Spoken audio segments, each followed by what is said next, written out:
اسلامی اخلاق اور نصح کا معاملہ اس حیثیت سے بھی ہمیں جاننا چاہیے کہ اسلامی رشتے میں باہمی اتفاق و اتحاد، الفت، محبت، مودت، رحمت، شفقت بہت بنیادی چیزیں ہیں جو آج مسلم سماج سے ایک ایک کر کے رخصت ہوتی چلی جا رہی ہیں، ایک ایک چیزیں رخصت ہو رہی ہیں۔ اس کی بنیاد پر ہمیں اور آپ کو وَاعْتَصِمُوا بِحَبْلِ اللَّهِ جَمِيعًا وَلَا تَفَرَّقُوا، قرآن مجید نے صاف ضابطہ کہا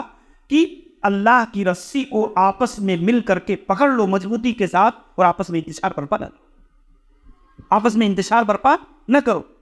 تو یہ قرآن مجید نے، ہمارا آپ جانتے ہیں یہ آیت کریمہ اوس اور خزرج کے بارے میں نازل ہوئی ہے۔ اوس اور خزرج جو مدینہ کے دو قبیلے ہیں،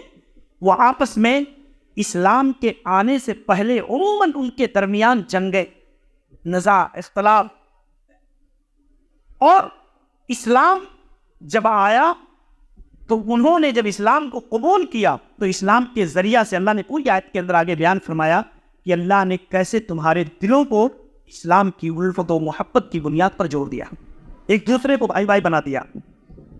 اللہ کی رحمت سے ایک دوسرے کے بھائی بھائی ہو گئے۔ رسول اکرم صلی اللہ علیہ وسلم نے کبھی اس قسم کی چیزیں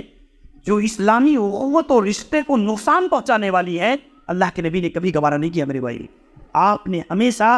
انتہائی سختی کے ساتھ لوگوں کو تنبیہ کیا۔ آپ جیسے بخاری کی حدیث کو پائے جس میں اللہ کے نبی علیہ الصلوۃ والسلام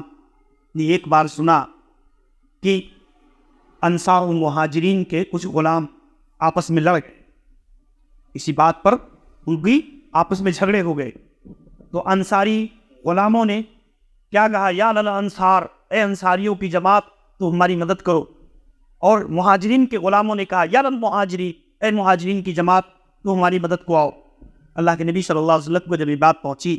یہ خبر ملی،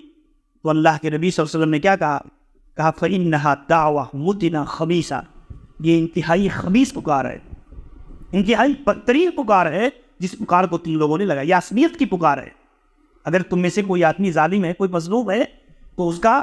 طریقہ کیا ہے کہ مظلوم کی مدد کی جائے، ظالم کے ہاتھ کو پکڑا جائے، اس کو روکا جائے، اس کو تنبیہ کی جائے، لیکن اس اختلاف کی بنیاد پر قومیت کو دعوت دینا،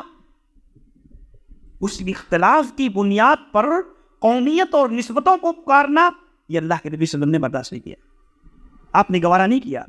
کہ ایک آدمی اگر کسی سے کوئی بات پر تہتے تو میں ہو جائے، یا کہیں کوئی جھگڑا ہو جائے، کوئی اختلاف ہو جائے، تو اب وہ آدمی اپنے قبیلے کو پکارنا شروع کر دے، نہ حق دیکھے، نہ ناحق دیکھے، نہ انصاف دیکھے، نہ اس کے اندر جائز و ناجائز دیکھے، بس اپنی قومیت کی بنیاد پر اس چیز کو پکارے اور